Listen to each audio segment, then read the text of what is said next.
So I just got back from the MWC 2019 and I'm going to show you some of the highlights from the event, just the good stuff. Let's go.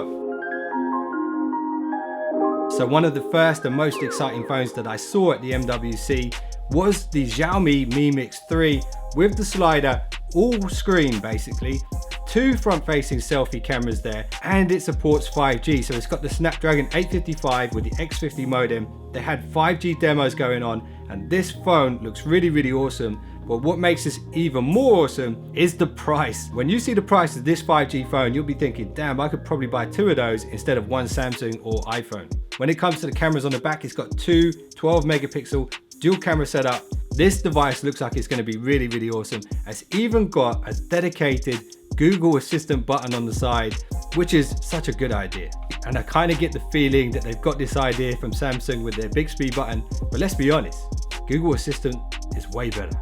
Another phone that I saw from Xiaomi was the Xiaomi Mi 9, and what really excites me about this new handset is the video capabilities. So for creators like myself, this camera is actually the #1 DxO Mark ranked device. So the video camera capabilities must be awesome, and I really love the look of this transparent one. How awesome does this look? Snapdragon 855 as well. So it's got the world's fastest 7nm processor, and the price again from Xiaomi, amazing. This is one phone that I really want to check out. It's actually top of my list. I just hope Xiaomi can hook me up, and if they do, stay tuned for videos on that. And the Xiaomi Mi 9 is rocking a triple camera layout, one of them being a 48 megapixel sensor. So if you guys saw my video with the Honor View 20, you will know how good this image sensor is. Really excited to check this. So this next one is a phone that loads of people have been really excited about, including myself. And it's also running a Qualcomm processor, a slightly older one, the 845 from last year, but that's not the story behind this phone. The story is those 5 cameras, all Carl Zeiss lenses. You've got 3 monochrome and 2 RGB. And really guys, the power of this camera is insane. What it can do is really amazing. For example, you can take a photo and it will take a 12,000 layer depth map. And then once you've taken a photo, you can then adjust the focus from 7 centimeters away from the camera, all the way back to up to 40 meters.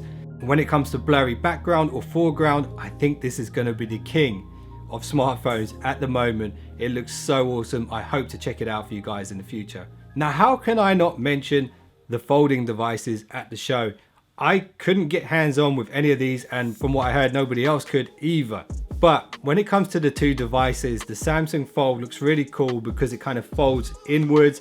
That way your screen is protected when it's closed. It's got the cameras on the back, pretty cool. But when it's closed, the screen display isn't quite that big in comparison to the Mate X.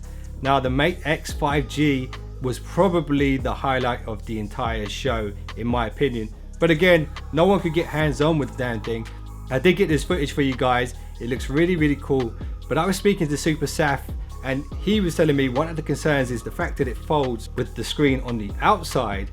That screen edge is going to take a bit of wear and tear when it's in your pocket, and how long will it last? We don't know, nobody knows, but I'm really excited to see these phones and actually test out that fold. But hey, sooner or later, these phones are going to be available and we'll be able to get hands on and actually see how they work in the real world. Remember guys, these are the first gen folding phones, a really promising start, and I think in the future we're going to see a lot more of this kind of stuff. I'm really excited about it. So of course, you guys know I had to check out that Sony Xperia booth because I know a lot of you are Sony fans out there. And of course, the new Xperia One was there. It was kind of a prototype. They had a few demos with the audio. They had a few demos with the split screen stuff. But the real story behind the Xperia One is that new screen ratio, 21:9, which will allow you to watch movies and stuff like that in the actual format that it was filmed in without having the black bars at the top and bottom. OLED screen as well, the world's first 4K HDR OLED screen. I made a dedicated video about that. If you want to check it out, I'll link it at the end of this video. They also unveiled 2 devices which will be available very soon, and that's the Sony Xperia 10 and the Sony Xperia 10 Plus. I'm hoping to get hands on with these soon. They've both got that 21:9 aspect ratio as well. It'd be really cool to see how well this works. And also the camera tech is meant to be pretty interesting too, particularly on the Xperia One. That's what I really want to check out, but I'm also hoping to check out the cameras on the new 10 and 10 Plus. That's coming very soon. Make sure you check out that X1 video I made as well. So Microsoft have released a newer version of the HoloLens. It's the HoloLens 2. Some major improvements here in the comfort, the weight, the distribution of weight. They've moved the battery now to the back of the device. You've also got a wider field of view inside the headset itself with two 2K monitors, one for each eye. Generally improved performance all the way around, but they've also added something really interesting, and that's eye tracking and biometric unlocking from within the headset itself. So that's really cool. So instead of having to move your head to look around, you can actually just move your eyes and it will track where you're looking. So that's a new upgrade for the HoloLens, really cool. And Huawei also announced their new Mate X Pro, which looks just like an Apple MacBook Pro, but it has some really cool differences. For example, the positioning of the camera is just awesome. It's just a little pop-up button in the middle of the device. Really, really cool. If you're one of those people a bit worried about people hacking your computer cameras, then this solves that problem straight away. Really sleek design, 4K screen, 4 speakers, so 2 on the top and 2 underneath. It sounds really, really awesome. I really like the look of these devices. They've also introduced Huawei Share, which is really cool. It's just like Apple AirDrop, pretty much the same thing.